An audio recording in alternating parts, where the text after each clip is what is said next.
থোড়ের পাকোড়া বা বড়া কখনো খেয়েছেন? এমন একটা সুস্বাদু রেসিপি যেটা হেলদি এবং টেস্টি এবং ভীষণ মুখরোচক একটা রেসিপি। রেসিপিটি একদম মিস করবেন না। দুর্দান্ত স্বাদের এই রেসিপি একেবারে নতুন রেসিপি। আপনারা অবশ্যই চটপট দেখে নিন পুরো রেসিপিটি। নমস্কার, আমি সোমা চলে এসেছি আবার একটা নতুন রেসিপি নিয়ে, থোড়ের পাকোড়া বা বড়া। তো চলুন দেরি না করে রেসিপি শুরু করা যাক। এর জন্য প্রথমে দেখুন আমি বড় চামচে 2 চামচ মসুর ডাল ভালোভাবে পরিষ্কার করে ধুয়ে নেব। ধুয়ে এটাকে আমি ভিজতে দিয়ে দেবো মোটামুটি আধ ঘন্টা বা 1 ঘন্টার মতো। 1 ঘন্টা হলে কিন্তু একদম খুব ভালোভাবে একদম ভিজে যাবে, আর বাটার সময় কিন্তু খুব সুবিধা হবে। তাই অবশ্যই চেষ্টা করবেন 1 ঘন্টা ভিজিয়ে রাখার। আর যদি হাতে একেবারেই না টাইম থাকে তাহলে কিন্তু আধ ঘন্টা ভেজালেও চলবে। তো দেখুন পরিষ্কার করে আমি হাত দিয়ে কচলে কচলে ধুয়ে নিয়েছি। এবার এটা আমি রেখে দিলাম প্রায় 1 ঘন্টার মতো। এদিকে দেখুন আমি থোড় নিয়ে নিয়েছি। না, এতগুলো থোড় লাগবে না, আমি এখান থেকে একটা অংশই ব্যবহার করব। তবে হ্যাঁ, আমি পুরোটা কেটে একেবারে সেদ্ধ করে রেখে দেবো। তো দেখুন এখানে থোড়গুলোকে আমি খোসা ছাড়িয়ে এরকম ছোট ছোট টুকরো করে কেটে নিচ্ছি।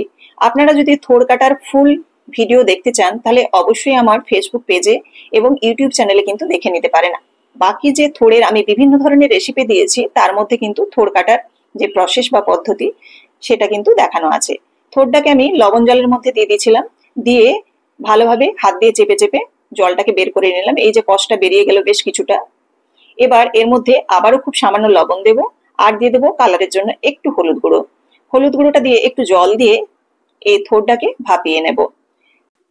খুব একটা বেশি সেদ্ধ করব না, জাস্ট ঢাকা দিয়ে দেবো। ভালোভাবে ফুটে গেলে মোটামুটি 2-3 মিনিট ফুটে যাওয়ার পর রেখে দিলেই কিন্তু এই থোড়টা মোটামুটি হালকাভাবে সেদ্ধ হয়ে যাবে। আর এবার জলটা আমি ঝেড়ে নেব। জলটা ঝেড়ে তারপর কিন্তু এটাকে ঠান্ডা করতে দেব।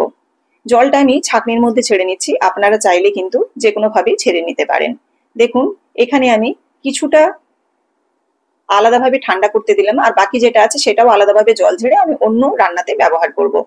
তো এবার চলুন মেন উপকরণ কি কি লাগছে এখানে দেখে নিন। একেবারে আমি কিন্তু আপনাদের দেখাবো যাতে ভিডিওটা না বড় হয়। প্রথমে এই যে থোড়টা ঠান্ডা করে নিয়েছি, ঠান্ডা করে দেখুন এর ভেতরে কিন্তু আরো জল আছে। এই জলটাকে হাত দিয়ে চেপে চেপে বের করে নিতে হবে। এখানে আমি কিছুটা ব্যবহার করব, পুরো থোড়টা দেব না। আপনারা আপনাদের পরিমাণ মতো যেরকম এবং যতগুলো বড়া খাবেন সেরকম ভাবে কিন্তু এই থোড়টা দেবেন। আমি দেখুন এখানে মোটামুটি থোড় এই পরিমাণে দিলাম। এবার থোড়টাকে হাত দিয়ে একটু ভালোভাবে ম্যাশ করে নিতে হবে। হাত দিয়ে একটু ম্যাশ করে নিলাম, ব্যাস। এবার কিন্তু বাকি সব যে উপকরণ আছে একে একে মেশাবো। কি কি মিশাচ্ছি আপনারা দেখতে থাকুন। যার জন্য এই বড়ার ফ্লেভার কিন্তু অসাধারণ এবং যেমন হেলদি হয় সেরকম কিন্তু টেস্টি এবং মুখরোচক। তো দেখুন থোড়টা এদিকে আমি হাত দিয়ে একটু ভালোভাবে ম্যাশ করে নিলাম, ম্যাশ করে রেখে দিয়েছি।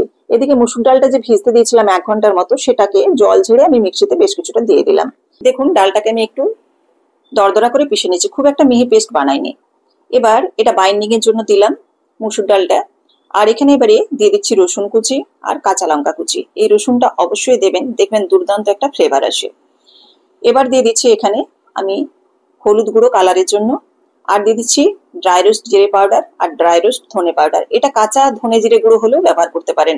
দিয়ে দিলাম পরিমাণ মতো লবণ, আর সঙ্গে দিয়ে দিচ্ছি এখানে আমি বেশ কিছুটা তিল, সাদা তিল।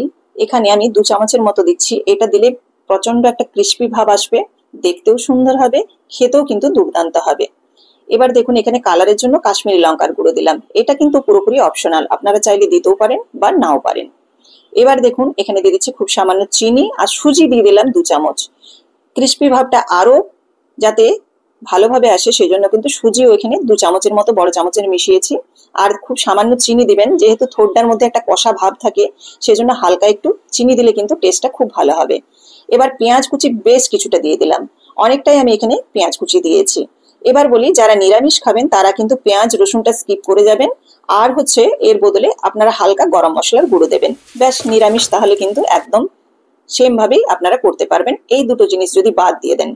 এবার দেখুন গরম তেলের মধ্যে উল্টে পাল্টে আমি একটু সময় নিয়ে লাল করে ভেজে তুলে নিচ্ছি, একবারে মুচমুচে উপরটা।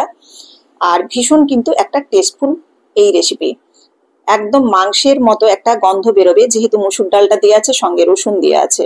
এবার দেখুন আরো যে বাকিটা আছে সেটাও আমি একইভাবে উল্টে পাল্টে এরকম গোল্ডেন ব্রাউন করে ভেজে নেব। তো আপনারা দেখলেন রেসিপিটি কত সহজ আর সুস্বাদু কতটা হবে সেটাও আপনারা আশা করি বুঝতে পেরেছেন। তো এরকম ভাবে আপনারা একবার হলো এই থোড়ের রেসিপি বানিয়ে দেখতে পারেন। ভাতের সাথে তো খেতে পারবেনই, তাছাড়াও গরম গরম কিন্তু চায়ের স্ন্যাক্স হিসাবেও দুর্দান্ত লাগে। কি সুন্দর দেখতে হয়েছে তাই না? তো এরকম ভাবে থোড় আনলে একবার বানিয়ে দেখতে পারেন। বাড়ির মানুষ কিন্তু এই নতুন রেসিপি খেয়ে একেবারে কিন্তু মুগ্ধ হয়ে যাবে। একদম নতুন স্বাদের, একদম নতুন রকমের। রেসিপিটি ভালো লাগলে অবশ্যই লাইক, কমেন্ট, শেয়ার করতে ভুলবেন না। ফেসবুক থেকে দেখে থাকলে অবশ্যই পেজটিকে ফলো করে দেওয়ার অনুরোধ রইল, আর ইউটিউব থেকে দেখে থাকলে অবশ্যই সাবস্ক্রাইব করে বেল বাটনটি প্রেস করে দেবেন। আবার দেখা হচ্ছে নতুন রেসিপির সাথে। ভালো থাকবেন, ধন্যবাদ।